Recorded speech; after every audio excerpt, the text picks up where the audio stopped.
Stephen, I think when we talked to you a couple months ago, whenever you talked to us first, you talked a lot about about coming here and what it was like just to be able to just focus on you. I guess how I know you got a lot of loyalty to LA, to your family in particular, especially for things that you and your family went through.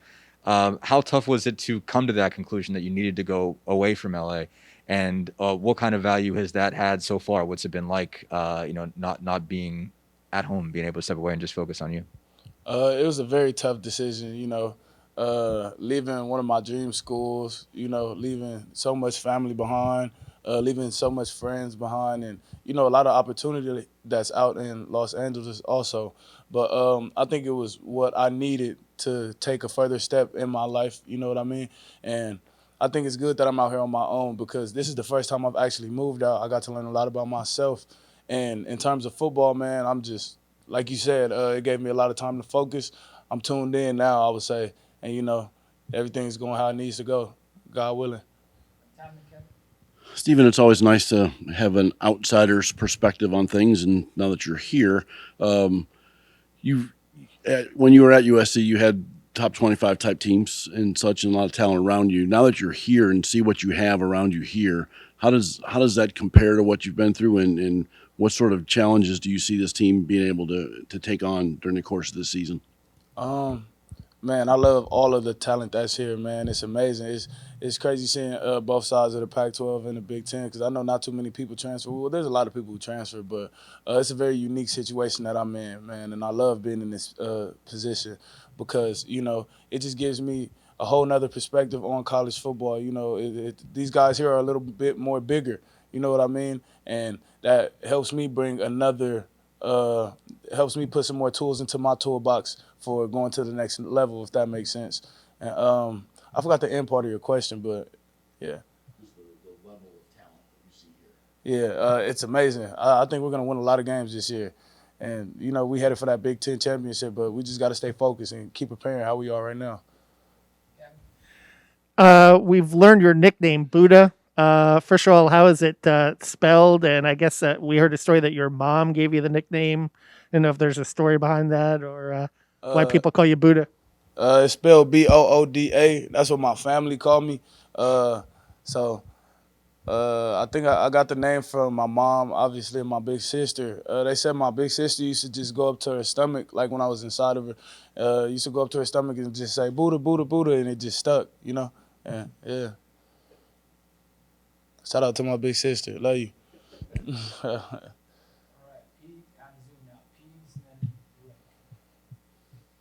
Yeah, just go back on your relationship with Coach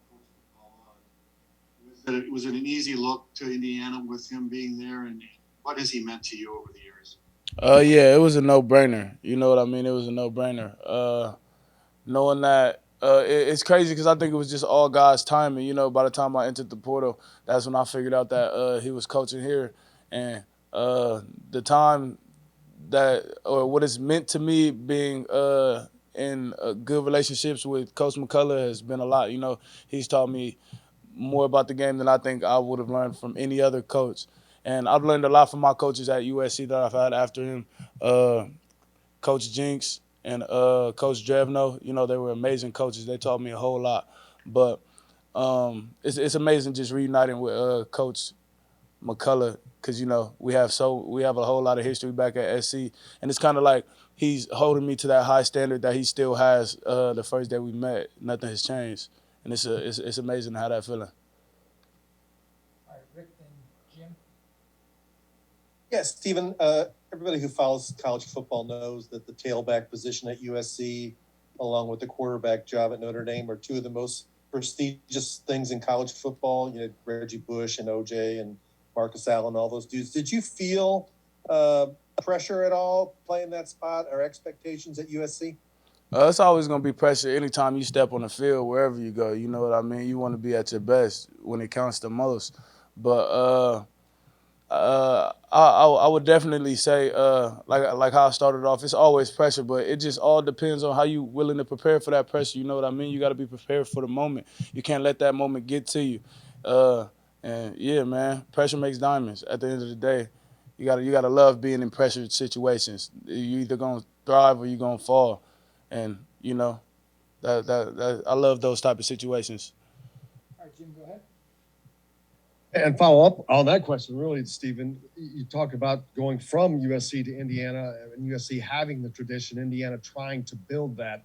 Is there even a little bit more pressure to perform at Indiana than there was at USC, since you're coming from there and you're the big guy on campus, so to speak now? Does that add a little bit more pressure in that regard? No, I feel like that's just a lot of outside talk, you know what I mean, and social media talk. Cause I feel like all the pressure is the same. We all want to get. We all got one goal in common. Ever since we got into college football, and that's to get to the league. So, if there's any other pressure besides that, I think people are thinking about it wrong. If you get what I mean, like the pressure needs to stay the same to get to the league, no matter where you at. It's football. Football is football at the end of the day, you know. All right, Kevin, then we'll wrap up with Justin. Yeah, you came into an open competition in camp, and right now you're kind of considered a league guy. But just curious your approach and mentality in camp, and how you performed in the scrimmage to kind of put yourself into position now where it looks like you'll be the lead running back. Man, it was an interesting camp for sure. Getting to learn the plays way more. We still in the process of trying to make everything perfect. Ain't nothing perfect, but we're trying to get there. And I would say going through camp, I got a good feel for the team. The team accepted me in real good. I just tried to stay humble and try to make all the plays and take advantage of all of the opportunities that they were giving me. And I think we still got a long way to go. You know what I mean? It doesn't just stop there. And yeah, that's pretty much it. I got two. I'm gonna get in trouble with Jeff for this, but just to go back first to your decision, I guess your mom told me that she actually kind of put it in your head to consider it. Was that big for you? I guess is that something you might not have considered if you didn't kind of have her okay with that, saying it's okay to go? Number one, and number two, how do you think you've improved as a runner since you've been here? What were kind of the lessons you learned at USC that you wanted to fix that you've worked on since you've been in Indiana? Yeah, definitely credit to my mom for putting it in my ear for sure. She helped me out with a lot of my decisions. I always need her help and always help from the family. And a lot of the things that I learned from here or from coming from USC, it's just my reads. You know what I mean? Being more disciplined with my reads, being more disciplined with how to set a running play up. Get the defenders running laterally or get them to sink. And I feel like that's the key. You have to get the play started by doing that before you even try to make it to the second level.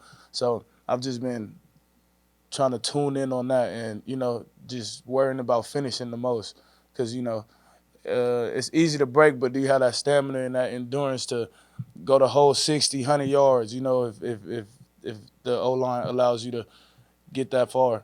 And, yeah.